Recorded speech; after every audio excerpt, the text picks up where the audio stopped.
오늘은 공동체 운동으로서의 둘의 정신이 한 국가 경영에 어떻게 적용돼서 베네치아 공화국을 주제로 베네치아 공화국이 최악의 조건에서 바다 갯벌 위에 나라를 세워서 역사가 장장 1000년을 갔습니다. 그걸 이제 예를 들어서 소개를 하고 사도행전 6장 오늘 본문 말씀에 역사상 첫 교회인 예루살렘 교회가 공동체 정신을 목회에 어떻게 적용해서 교회가 당하는 문제를 극복해 갔는가, 그 얘기를 하고 싶습니다. 이 바다의 도시 이야기, 시오노 나나미가 쓴 이 책은 AD 475년에 훈족의 아틸라라는 영웅이 등장해서 서로마 제국을 침범을 했습니다. 로마는 자꾸 훈족한테 밀리고 쫓기다가 나중에 바다 땅끝까지 밀려 나온 겁니다. 우리나라로 말하면은 서울에서 밀려가지고 저 해남 끝까지 밀려 나간 거지요. 그런데 훈족의 아틸라 군대가 아주 포악해서 살아남기 위해서, 육지에서는 살아남을 수 없으니까 갯벌에 들어가서 갈대가 우거진 바다로 들어가서 거기에 바다에 말뚝을 박고 그 위에 집을 세우고 도시를 세워서 나라를 세웠는데 그 나라가 베네치아 공화국이지요. 그러니까 훈족한테 쫓기다가 어쩔 수 없이 바다에 도시를 세우고 갯벌에다가 말뚝 박고 그 위에 집을 짓고 무려 인구가 얼마가 모였냐 하면은 20만 명. 20만 명이 갯벌에 바다 위에 도시를 세워가지고 나라를 세웠는데 그게 20만까지 이른 거지요. 그런데 그 베네치아 공화국이 무려 1000년을 이어갔습니다. 국채를 변하지 않고 1000년을 이어가다가 452년에 시작된 나라가 1000년을 이어가다가 1797년 나폴레옹 군대에 망했습니다. 나폴레옹 군대가 워낙 나폴레옹이 포병장교 출신이니까 포를 계속 쏴대니까 1000년 만에 항복을 하고 베네치아 공화국이 막을 내렸지요. 그런데 그 베네치아 공화국의 1000년 그 신화적인 얘기지요. 근데 이 책이 뭘 소개하느냐 하면은 어떻게 20만 명이 바다 갯벌에 도시를 세워가지고 나라를 이루고 1000년을 유지했을까? 그걸 이제 시오노 나나미, 참 탁월한 여류 역사가입니다. 그걸 분석을 했는데 4가지 요점에서 4가지. 우리가 공동체 정신 그러면 2가지입니다.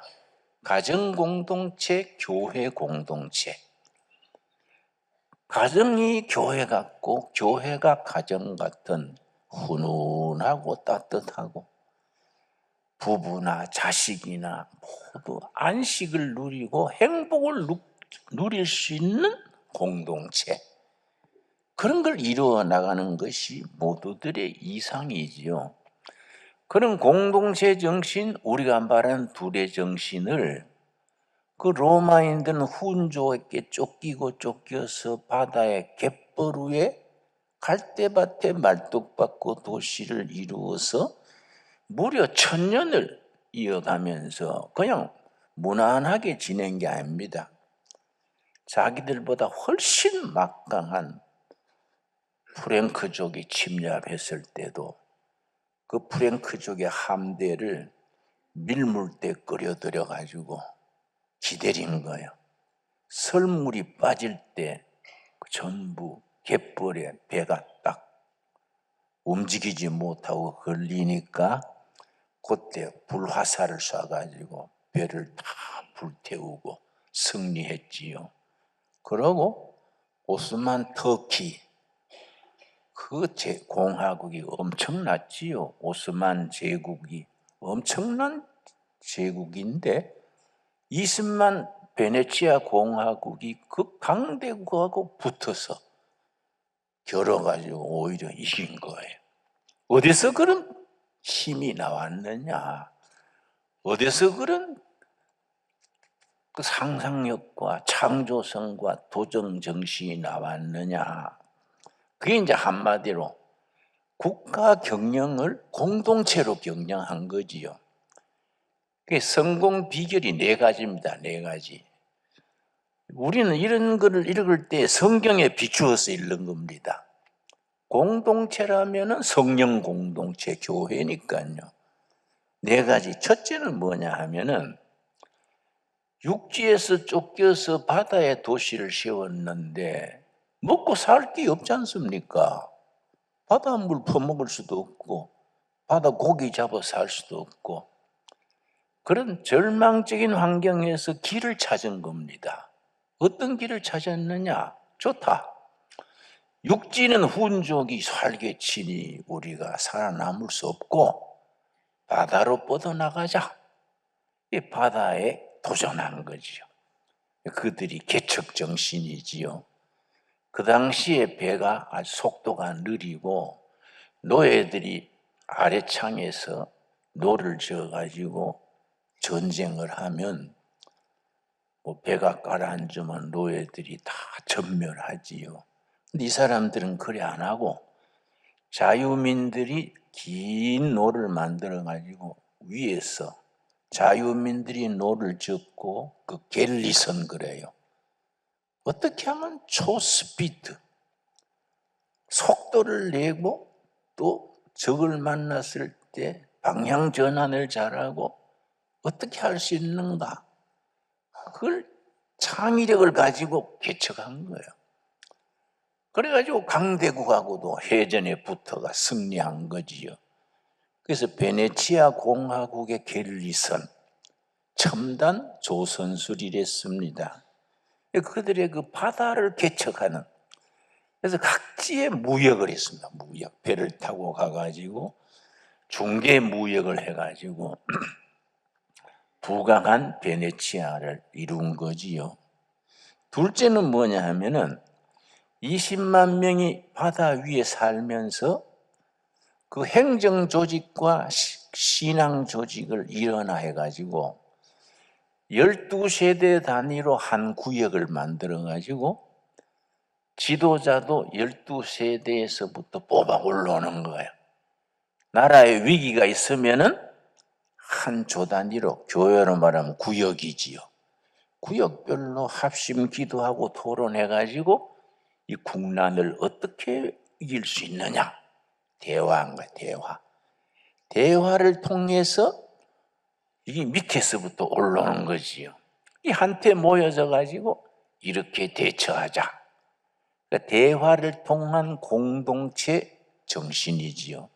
그런데 우리 교회는 그 점에서 이런 걸 본래 교회가 그런 게인데 우리가 교회의 역사가 흐르면서 그런 걸 많이 놓쳤습니다.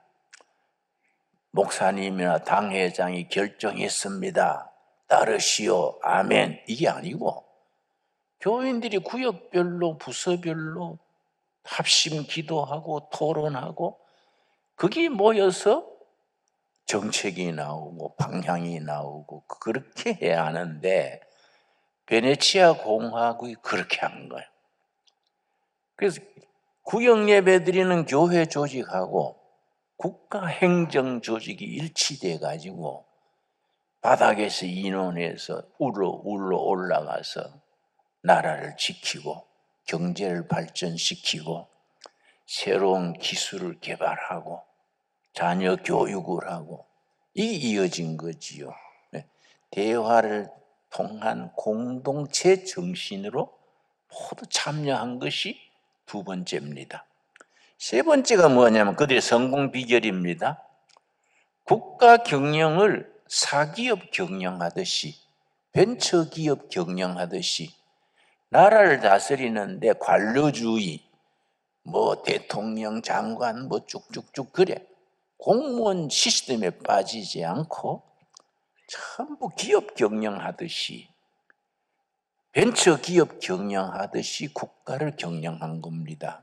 그러니까 변하는 시대에 신속하게 대처해서 무슨 문제가 닥치면 아주 신속하게 그걸 극복을 한 겁니다. 그런 기동성, 이런 게 참 중요하지요. 우리 신앙이 보수적이어야 되는데 교인들이 빠지기 쉬운 함정이 있습니다. 보수 그러다가 너무 변하는 속도에 발맞추지 못하고 시대에 뒤처지는 거지요. 시대는 계속 발전하는데 교회는 맨날 하던 얘기만 하면 이게 속도가 없지요. 그래서 내가 집회 갔더니 앞자리에 장로석 붙여놓고 장로님들이 쭉 예배 시간에 목에 힘주고 앉아 있어서 내가 그랬지요. 치우서. 무슨 장로가 꼰대도 아니고 뭐 앞자리에 앉아가 힘주요. 그 옛날 하용조 목사님, 온누르교회 목사님 훌륭했어요. 장로 피택되면은 청소, 화장실 청소부터 시켰어요. 또 교인 안내하고 청소하고. 장로가 섬기는 직이지 뭐 앞자리에 앉아가지고 목에 힘주고 이러다가는 목 디스크 걸리고 이건 안 좋다야. 그러니까 교회가 변하는 시대를 앞질러 가야지 그렇게 틀에 주저앉으면 안 된다 이거지요. 그러니까 베네치아 공화국 천년의 비결이 국가 경영일 하나의 기업처럼, 기업 중에서도 벤처기업처럼 그렇게 경영했다는 거지요.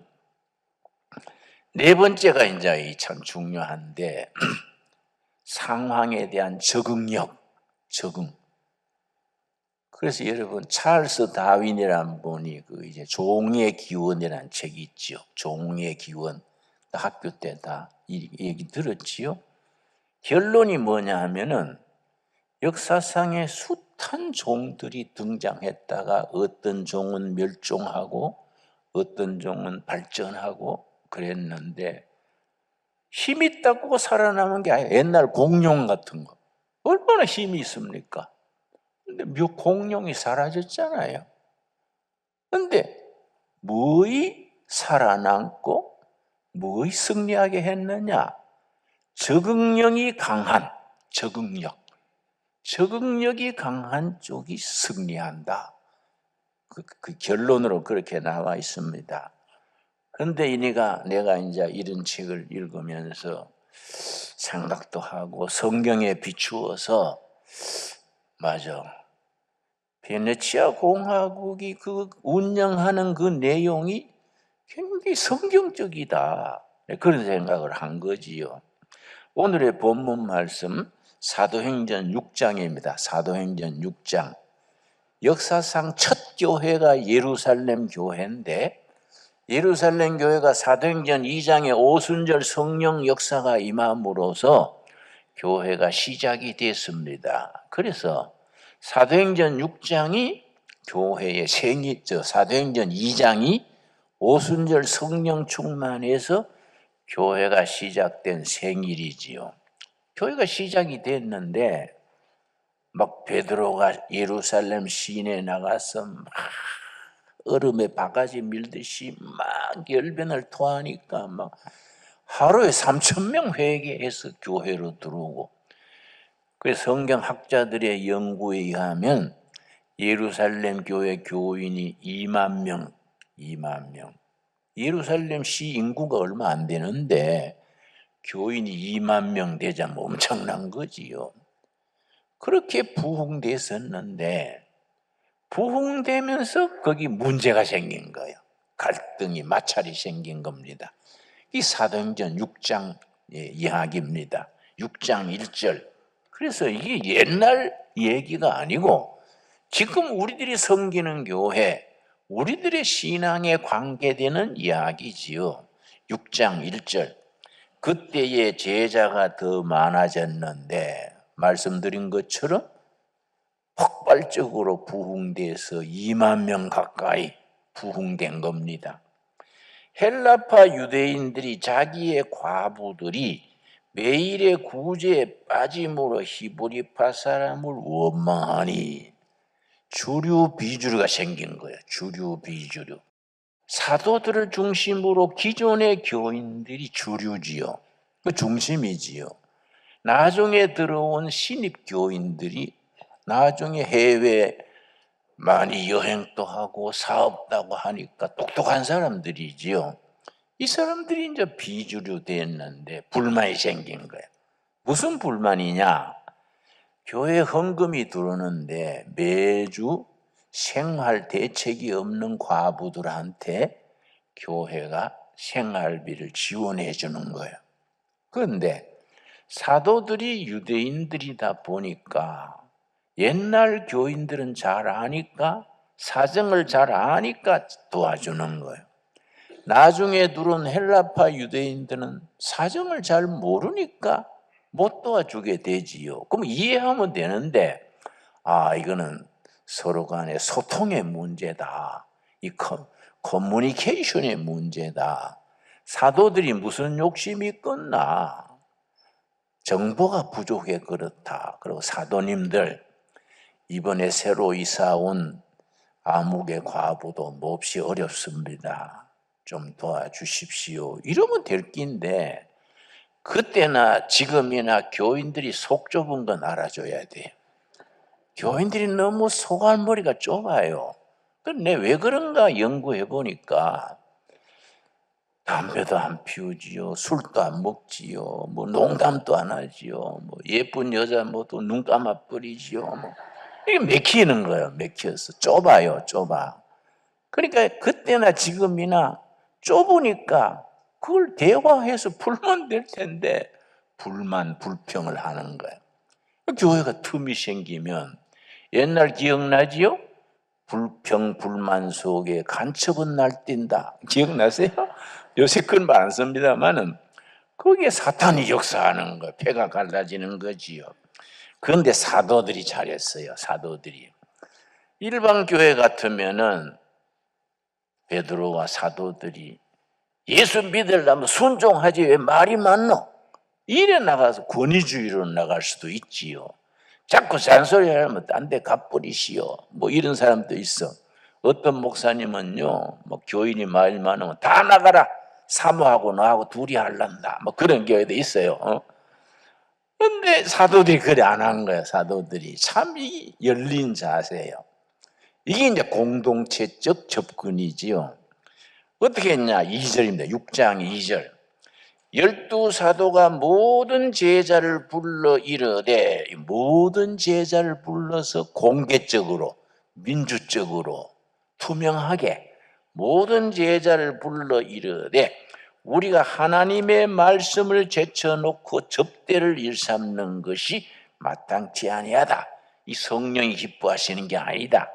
접대란 말이 헬라 원문의 다른 말로는 헌금관리, 구제, 봉사 그 단어인데 접대란 말로 지금 번역하고 있습니다. 우리 사도들이 하나님의 말씀 전하는 건 제쳐놓고 헌금관리, 구제, 봉사, 재정관리하는 것이 이 마땅하지 아니하다. 이 고치자.